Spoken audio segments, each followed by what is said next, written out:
set the phaser to overload, throw it, so that they chase that instead, and then when they go to bite it, it explodes and destroys their heads.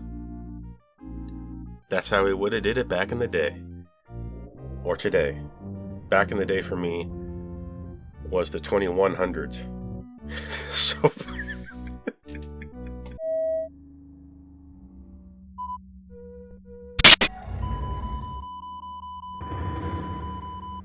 Sorry this review is 2 days late, as opposed to my regular 1 day late because of scheduling issues.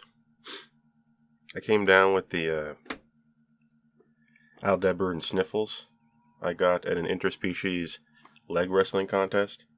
So I said, why bother to try and review this stuff at half capacity?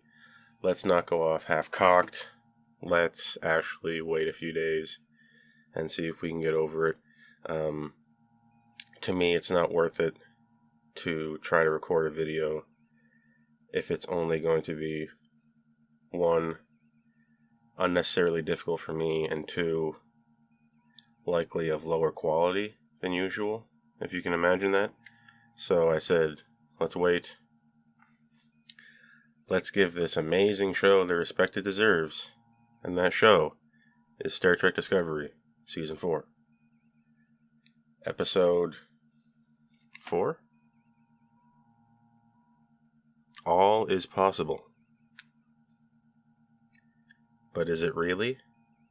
Right off the bat, I'd like to point out that this episode was not as good as the last one, a lot better than the second one, and just about par for the course for the series so far.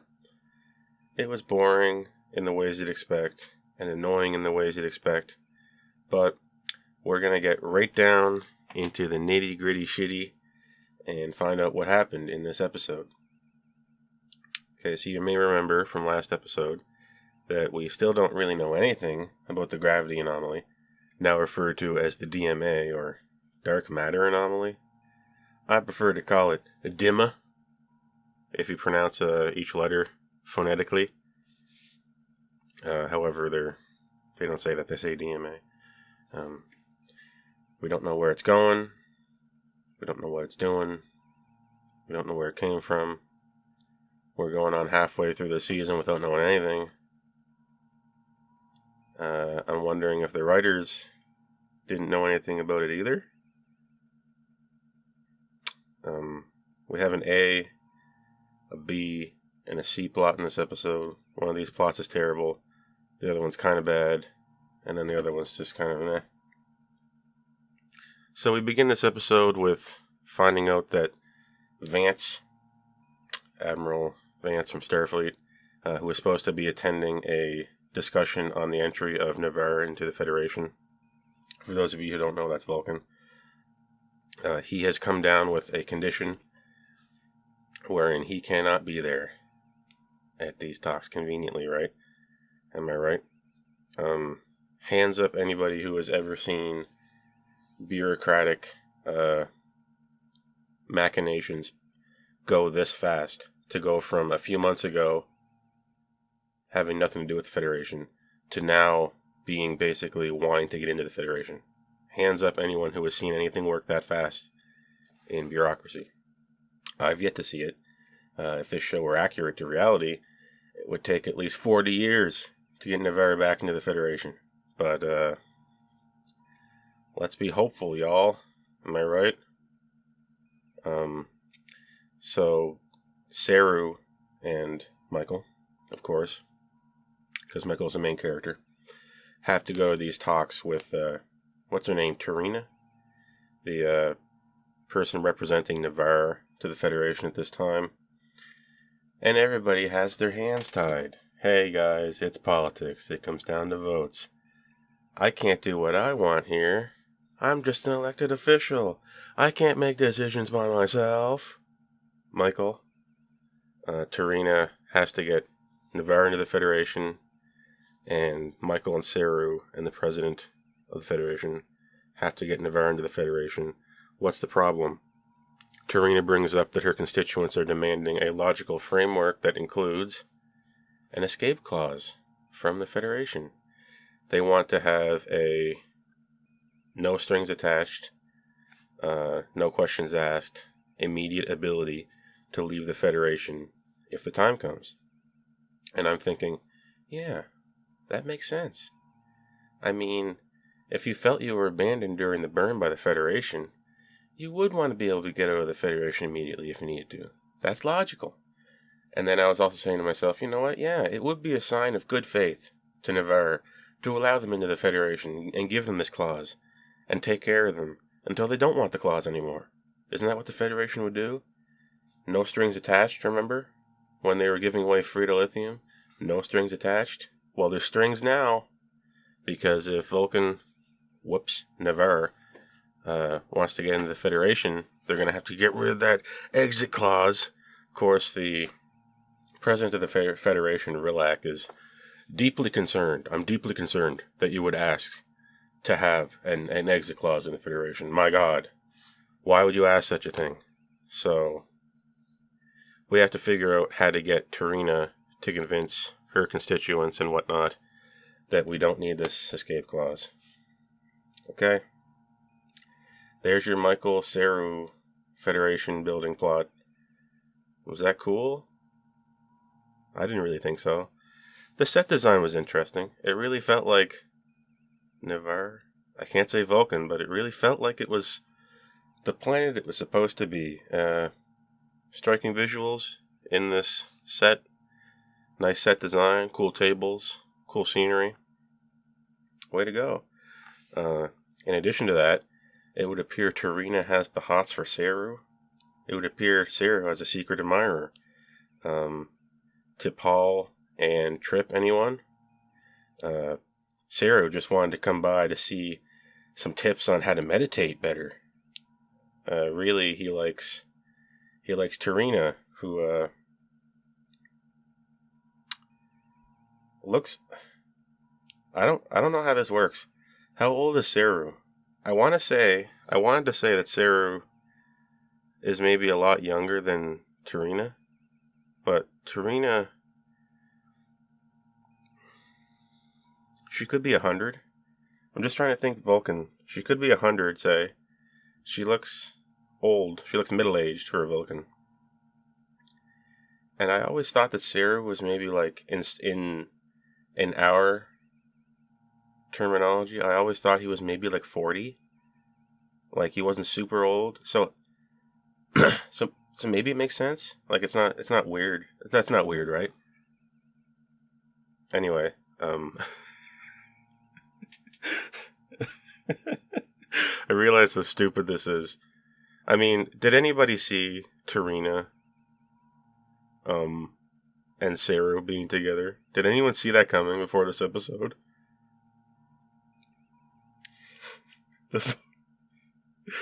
The president or whatever of Navarre and Saru. Whatever, it's not important. Maybe it's cute even, I don't know. But we want to be able to convince Tarina to allow Navarre back into the Federation, okay? Rilak proposes this concept to Michael, like, hey, maybe we can just have you be an observer. Maybe you can mediate this. I mean, you are from 1,000-year-old culture on this planet that isn't here anymore, back when it was Vulcan. Remember that? Maybe you would have some insights into the issues that are going on now. Politics is the game of the now. It's to solve the problems now. It's not taking someone essentially from a time machine from 1,000 years ago, bringing them to the future, and having them be a mediator to people she cannot possibly relate to, she cannot possibly understand. I don't think being a Vulcan / human Starfleet officer, captain in Starfleet, makes you uniquely positioned to be a mediator between Navarre and the Federation. Do you? It's one of those things that makes sense on paper until you think about it. Like most of this season. So anyway, it's announced at the end of these talks that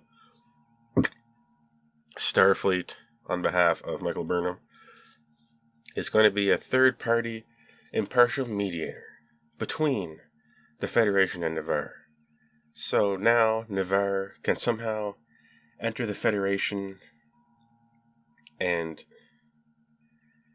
the exit clause is gone, or it's not.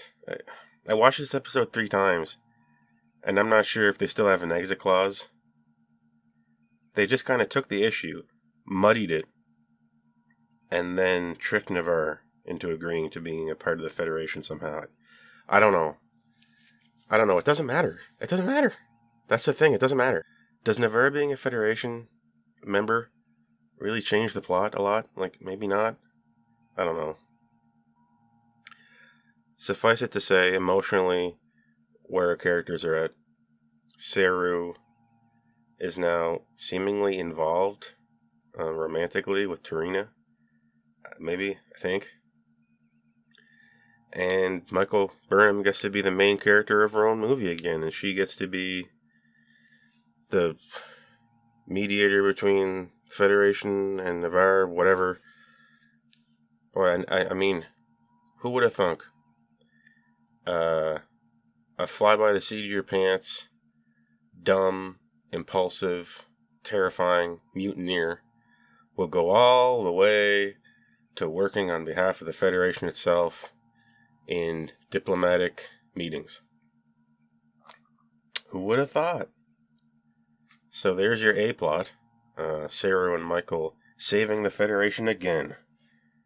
Here's B plot.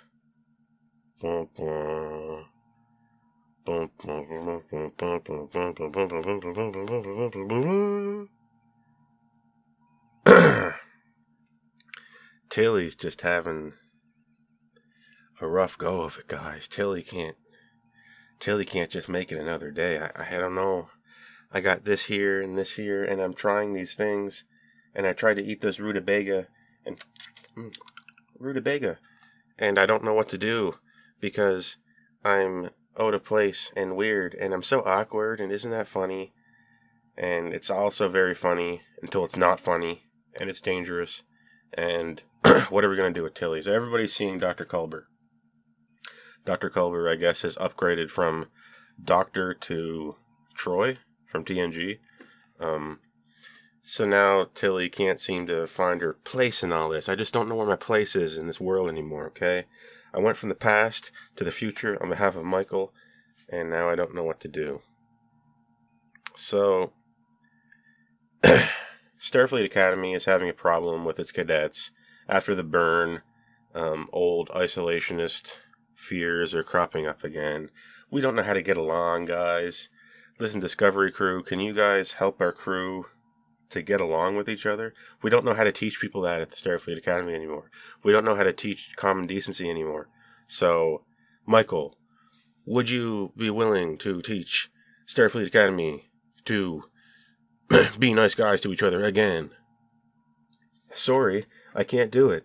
I'll get Tilly to do it instead. Tilly, why don't you go? And Tilly and Adira, which is the second time this season we paired up Tilly and Adira on an away mission. I don't know why, but there's other characters too that we could use, like Owashikan or Reese. Just someone else on the bridge. Maybe they could do some stuff this season. I know it's a lot to ask. Tilly and Adira are heading up a Starfleet Academy training mission with 3 cadets. Triple whammy. So if you lose one, you still got the other 2, and then if you lose 2, you still got 1. You still got the 1. It's an Orion, a Tellarite, and a human. And guys, this is a routine mission. We're taking the shuttlecraft to this moon. It's a desert moon. We're going to do a standard survey of the surface of this moon. Okay? Nothing's going to go wrong. Okay? We're just going to go there, come back. It's going to be great, y'all. Don't worry about it. We're just taking this shuttle. Nothing's going to happen. Okay? Just as they get underway, wouldn't you know it, their shuttle is hit by a rogue gamma ray burst.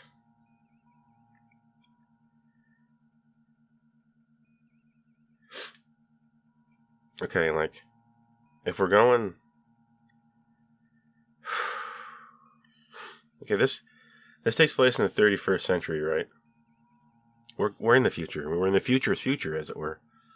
And we're dealing with Starfleet technology. Best and brightest from all these different species and all these different worlds coming together to design this technology. You know, as your technology advances, your excuses for why it breaks have to get more and more extreme, right? Writing-wise, they have to get more and more intense for why it broke, okay? It's not like in my time where basically things just seem to break on their own and you don't know how to fix it and you're sweating bullets trying to fix it before the Romulan bird of prey on your starboard bow starts decloaking and starts tapping you on the shoulder in a weird way. Not that just happened. Wink, wink. But things have a way of breaking. And when you're writing something in the distant future, things don't necessarily just have a way of breaking. You need to come up with something complicated. I'm afraid a rogue gamma ray burst, one-off plot solution written in at the last second, that doesn't cut it. I can't waste any more time on that. We're moving forward. The shuttle crashes on the wrong moon. We were supposed to be on this desert moon. We're on this ice moon. This is Ceti Alpha. Whatever! This isn't the right Ceti Alpha. We're on Ceti Alpha 5, 4, 3, 2, 1. Ignition. Except we don't have ignition because the flight systems of our shuttle are fried. So we're stuck. And of course our cadets are not getting along because this is Star Trek in the modern age and we can't teach people how to get along with each other. There's a Tellarite, an Orion, and a human. Tellarites and Orions don't like each other. Humans don't like nothing. And the Tellarite is like, well, my whole family was enslaved by Orions, and I hate Orions. And then he looks right at the Orion guy when he says that. Like, what an idiot. Like, how can you get this far? How can you be allowed on a mission like this, thinking that? If you thinking that those kind of thoughts and get as far as you did to this point in Starfleet. I don't understand it. So the Orion guy and the Tellarite guy are at odds with each other by virtue of their own birth. Essentially, that's what we're showing here. And I guess the emotional journey we're going to put these characters on for this one episode is that we're going to try to learn to get over those prejudices, okay? Prejudice is born entirely from the immutable characteristic of their birth. The Orion is an Orion not by choice. The Tellarite is a Tellarite not by choice, okay? And these characters do not understand that, and yet they are seemingly adults, and they are seemingly being given control of Starfleet technology, okay? Big mistake. So we're going to learn over the course of this how they're gonna get along with each other. Okay, right? Let that one sit in your mind for what's about to happen. Of course, we're not alone on this world. Adira, Tilly, and our candidates, cadets. Yeah, it's cadets, right? They're wearing ugly uniforms. We got ugly uniforms on our characters. May I say the uniforms are just hideous this season. Very awful red color on the cadets' uniforms. And the blue and black outfit on Tilly, it just doesn't pop. The dark blue outfit on them for sciences and that black band that goes down the middle, they don't contrast with each other. It's gross. The only outfit that looks okay is the yellow one. The operations division. They should have made that command. And they should have got rid of blue if you're going to try to do black on there too. And brighten up the red a little bit. Why does it look like old red wine that you spilt on a carpet? Sorry to go off on that tangent. There's biological creatures on this moon, wouldn't you know it? And they're attracted to electromagnetic energy. So if you turn on your phaser, They know where you are. You turn on your shuttle, they know where that is. Any heat source at all, you better believe that's a paddling. So we need to get out of our shuttle, and we need to hoof it to the nearest cliff and see if we can get signal on our communicator to attract another starship. What was it, the U.S.S. Armstrong? Perhaps I'm wrong, but we don't get to see that ship, of course. Even though we have CG models sitting around. Just pop one in, boys. Just throw in a CG model. Let the viewer see something. So, we're going to do this together. No one's going alone. And we're running to that hill, staying away from these creatures. And Adira gets attacked by ice that's growing up her leg. Wow, and the ice goes all the way up to both of her knees. And Tilly gets this amazing idea to play tug-of-war with Adira all of a sudden by throwing her a rope and then pulling her out of the ice. But she's pulling against the ice that's all the way up to her knees. And if you were watching this, unfortunately, and you were thinking like I was thinking, you might be forgiven for imagining that you're just going to rip Adira off at the knees. You're going to kneecap her. You're just going to rip her body from her knees. Look at it. Think about the physics. Go find this scene. And tell me you weren't thinking that they were just going to break Adira's legs off when they were pulling. They were pulling like this, right? So we're pulling horizontally, but the ice is growing up Adira's legs like this, right, vertically. So what do you think might happen? We're creating a pivot point at Adira's knees where they can snap off when we do it like that, physics-wise. So we need to pull up, kind of, maybe, you know? Or better yet, take your phaser, set it to the lowest possible setting, melt the ice around her legs, let the monsters get attracted to the electromagnetic signature of the phaser, set the phaser to overload, throw it so that they chase that instead, and then when they go to bite it, it explodes and destroys their heads. That's how we would have did it back in the day. Or today. Back in the day for me was the 2100s. So we get to this hill, and I think our crew is going to be saved, but we're thinking like, we have to resolve the situation between the Tellarite and the Orion, and we're getting into a little bit of verbal combat, and Adira is tapping into her old symbiote knowledge, talking about past lives and all that. And she reveals that the Orion guy's father was an advocate for the emancipation of Orion-held slaves. And they didn't reveal this earlier when it would have been the tactically better idea to alleviate the problems between him and the Tellarite. So we went in believing, with regards to the Orion and Tellarite, that with regards to their ancestry, they were not okay with the presence of each other. Okay? So what Adira did was appeal to ancestry again to say that the Orion's father was not that bad. See, he wanted to free the Tellarite slaves and whatnot. So that makes him okay.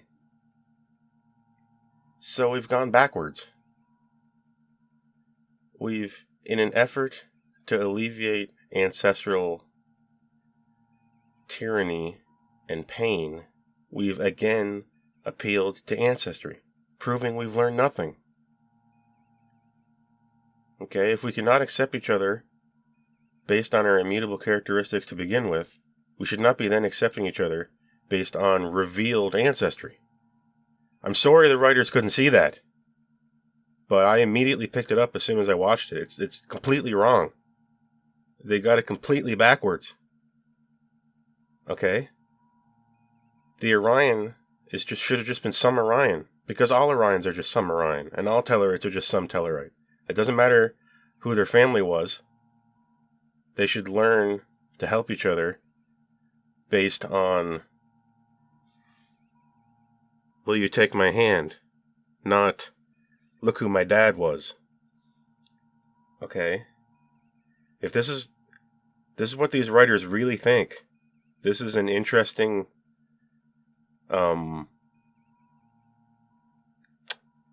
view into what's going on in the back of their minds right now, okay? I thought that was very strange. And it's doubly strange when writers say something like that without knowing how crazy it is. Okay, so it's not, you should make a mental note of there is not much benefit in seeing what somebody says who is crazy, but there's a lot to be said about what they say when they say something crazy and they don't realize how crazy it is. Like, it's not the unknowns that'll hurt you, it's the unknown unknowns. And our unknown here is that these writers actually thought that you can appeal to ancestry to get out of ancestral squabbles. Okay? Now you need to... It sounds fine on paper when you write it, but if you think about it for 5 seconds, you realize it's insane. So there's that out of the way. I had to pause the episode for a while and think about that. And just, like, what was I hearing? But not to be outdone by that little scene, it's decided that because Tilly is the fastest and thinnest character and the best runner, she'll be the one to go run out and contact the ship, and then they'll contact the ship on the hill, and she'll distract the creatures because the communicator will attract them. So she'll run around with her thin, fast body and just run around and distract this gigantic monster and not get eaten. And just perfectly timed, they get contact from the starship. And it's okay, they get beamed off. But they did kill the pilot of the shuttle originally, remember? They did get someone killed. So someone got killed in this episode because of negligence. After all, nobody could have predicted that gamma ray burst. Nobody could have seen that coming. It's only the year 3000 something. We don't have that kind of technology. We don't have the duotronic navigation computer system to tell us when something's in the way so that our faster than light burn can go around it. No, we don't have that. We can't do that. We don't even have isolinear. Sorry if you don't know what those words mean. Yeah. So we get back to Starfleet Academy. Everything's hunky-dory. But we had a C-plot. We almost could have just ignored it. Similar to episode 2. But episode 2 was horrible. This C-plot isn't horrible. It's just boring and kind of a master of nothing. Our C-plot is... Book is trying to get right with his own brain, and he's talking to Culber, and he's trying to make a little diagram of his home planet, remember when it was destroyed. And I don't know if he really got anywhere. He got combative, he got sad, he got angry. Upset stomach, indigestion, diarrhea. Book is back where he was 2 episodes ago. The mind meld didn't take. Him and Culber have having a discussion this entire episode. And that's your C-plot. So we got psychiatry, we got diplomacy, and we got running from a monster. We're back at Starfleet Academy. Tilly is like, you know what? I had this experience. I almost died. I'm about to quit, y'all. See you guys. I'm going home. Tilly just quit the starship and business, and now she's going to work at the academy, but not before we have a nonsense get-together between Michael and Tilly talking about the good old days. Remember season 1? Yeah, I remember season 1. Wasn't that great? No. And then Tilly leaves to go to Starfleet Academy. I watched this episode like 3 times, and it was just getting harder and harder and harder. But I had to do it. I had to get this done. It was already late. And that was Starfleet... What the heck am I saying? Star Trek Discovery Season 4, Episode 4. think all is possible. But there is a moment in this episode where one of our characters holds up like a snow globe type thing that they have in their quarters. And at the bottom of the snow globe, it says all is possible.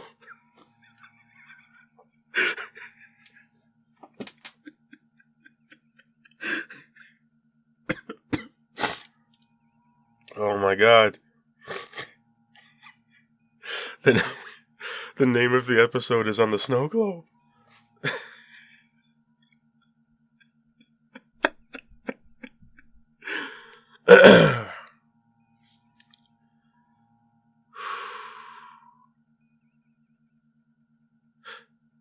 Okay. Ugly episode. A few cool sets. Boring, ham-fisted, philosophical core that is even misguided at times. It's even wrong a few times. A few little musical flourishes here and there. Nothing to latch on to. Pointless episode. But I did get an early Christmas gift in that Tilly could be leaving the show. Fingers crossed she doesn't come back. She was okay in season 1, and then she's just been downhill since the first episode we saw her. Imagine a character whose best moment is when you first meet her, and then it just gets worse and worse and worse and worse and worse and worse the further it goes. She starts off as fun, awkward, well-meaning individual on the track to captaincy who's trying, but isn't always the best. That's fine. And then she becomes an awkward, annoying character with way too much responsibility thrust on her, like being second in command and being captain momentarily, making suspicious decisions. And then she goes to being thrust into tactically complicated situations, away missions she shouldn't be on, inexplicable dialogue. A case study in how to ruin a character. Bye-bye, Tilly. It was nice knowing you, but it's also nice seeing you leave. That was Star Trek Discovery, Season 4. All is possible. And I'm going to give this episode... I'm going with 4 on this episode, okay? This is a 4. Here comes Mr. Nice Guy, giving it a 4.